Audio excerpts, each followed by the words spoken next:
ভালো আছেন?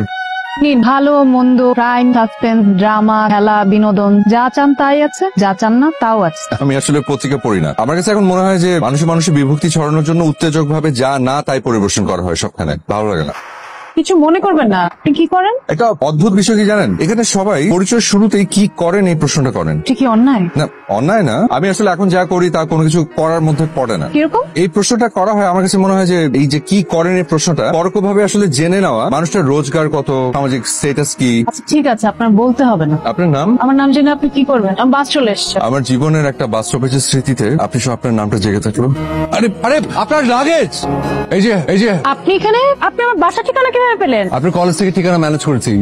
আমাকে একটু 400 টাকা দিন তো। 400 টাকা? হ্যাঁ, সিএনজি ভাড়া। সিএনজি ভাড়া মানে? আরে আপনার লাগেজটা নিয়েই তো সিএনজি নিয়ে আপনার খোঁজে এলাম। আমার লাগেজ মানে? এই যে এটা আমার লাগেজ, আপনাকে কে বললো? কেউ বলেনি, আশেপাশে কেউ ছিল না তাই ভাবলাম আপনার লাগেজ। কেন, এটা আপনার লাগেজ না? না।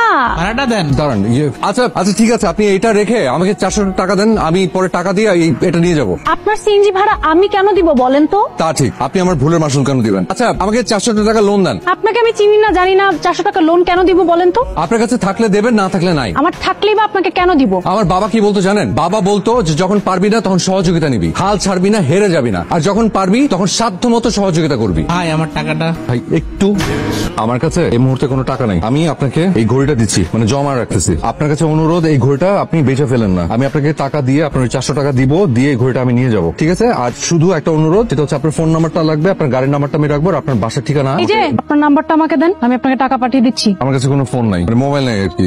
আপনি এক কাজ করেন, সিনজি ভাইয়ের ফোন নাম্বারটা আর গাড়ির নাম্বারটা আপনি একটু কষ্ট করে একটু আপনার মোবাইলে একটু টুকে রাখেন। 146439 ঢাকা মেট্রো থ 146439, ঠিক আছে? কিন্তু আমি লাগেজটা নিয়ে এখন কি করবো বলেন তো? আপনি লাগেজটা নিয়ে কি করবেন সেটা আমার দেখার বিষয় না। আমি যে এই যে সিএনজি ওয়ালার নাম্বার, সিএনজি নাম্বার নিলাম, এটা দিয়ে আমি এখন কি করব? আসসালামু আলাইকুম। তোমাকে কি চিনতে পারছেন? জি, আমি একজন মানুষ, বুঝলেন, মানে অন্য একজনের উপকার করতে এসে নিজেই বিপদের মধ্যে পড়ে গেছে, এটা কেউ বিশ্বাসও করছে না।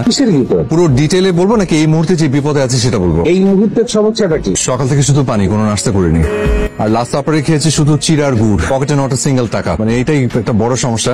আচ্ছা আপনার গাছের এই মানে গাছগুলোতে যদি একটু পানি টানি দিয়ে দিই, কিছু টাকা পাওয়া যাবে? লাগবে না, আমাদের আলাদা লোক আছে। যদি পুরো বাড়িটা একটু ঝাড়পোছ করে দিই? লাগবে না। এই গাড়িটা যদি একদম ধুয়ে মুছে ঝকঝকে তকতকে করে দিই তাহলে? তুমি গাড়ি ধুবা, এটা তো তোমাকে মানাবে না। কিন্তু কোনো সমস্যা নেই আঙ্কেল, মানে বিদেশের সবাই অর্জব করে না, আর আমার কাছে ঢাকা শহর বিদেশের মতোই, কোনো অসুবিধা নেই। কোনো কিছুই করতে হবে না, আবার পাওয়া যাবে। না না, এই লাগেজ টাগেজ নিয়ে ঢোকা যাবে না। এর মধ্যে কি বোম টম না পিস্তল টিস্তল আছে কে জানে। আর এখানে যদি অন্য কিছু থাকে আর বাইরে থেকে লাগছে যদি কেউ নিয়ে যায় তখন ঠিক আছে, আমার ভেতরে ঢোকা লাগবে না। আপনি এক কাজ করেন, খাবারটা নিয়ে আসেন এখানে, আমি এখানে বসেই খাবো। মানে মানে এখানে এই ফুটপাতের মধ্যে বসে খাই, কোনো অসুবিধা নেই তো। ফুটপাতে কত খেয়েছি। আপনার না হয় এখানে এভাবে খাওয়ার অভ্যাস আছে, আমাদের এভাবে খাওয়ানোর অভ্যাস নেই। অভ্যেস নেই, অভ্যেসটা করে ফেলেন। যেমন আমার দরজার বাইরে বসে খাওয়ার অভ্যাস তো আমারও নেই, আজকে খাবো, অভ্যেস হয়ে যাবে। ছেলেটাকে আমার ভেতরে ঢুকতে দিতে আপত্তি নেই, ওর সাথে যে লাগেজটা আছে সেটা ভেতরে ঢুকাতে আমার আপত্তি। ওটার মধ্যে কি না কি আছে কে জানে। আমার অবশ্য যদিও বিশ্বাস হয় না, তারপরে এক কাজ কর না, ছেলেটাকে তুই ডাইরেক্ট জিজ্ঞেস কর যে ওর ভিতরে কি আছে, তাহলে তো হয়ে গেল। সে কি করে জানবে? সে ভেবেছে এটা আমার লাগেজ, এজন্যই তো এখানে নিয়ে এসছে। খাওয়া শেষ? শেষ মানে এখন তাহা ঘুমাইতেছে, খাওয়া শেষ করে। ঘুমাচ্ছে মানে? সে যায়নি? আপনি কি শুরু করলেন? কিরকম? এখানে শুয়ে আছেন কেন? কোথায় শোবো? আপনি কোথায় শুবেন, কোথায় ঘুমাবেন, এটা আমি কি করে জানবো?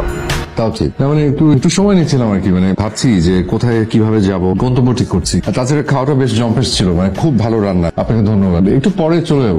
একটু পরে মানে কতক্ষণ পরে? আচ্ছা আপনাকে একটা কথা জিজ্ঞেস করবো? এই একটা কথা যেন শেষ কথা হয়, এরপর আমি আর কোনো কথা শুনবো না। সেই প্রথম থেকে আপনি আমার সাথে এরকম খেপে খেপে কথা বলছেন কেন? এই পুরো শহরে এতগুলো ঘরবাড়ি থাকতে আপনার আমার এখানে কেন আসতে হলো? ওই যে বললাম যে ভেবেছি লাগেজটা আপনার। আপনার কেন মনে হলো লাগেজটা আমার? কারণ এই লাগেজের ভেতরে একটা মেয়ের বিয়ের জন্য যা যা দরকার, মানে শাড়ি, গয়না, কিছু টাকা, এটা দেখে মনে হলো আপনার মতো ধনী কারো হবে।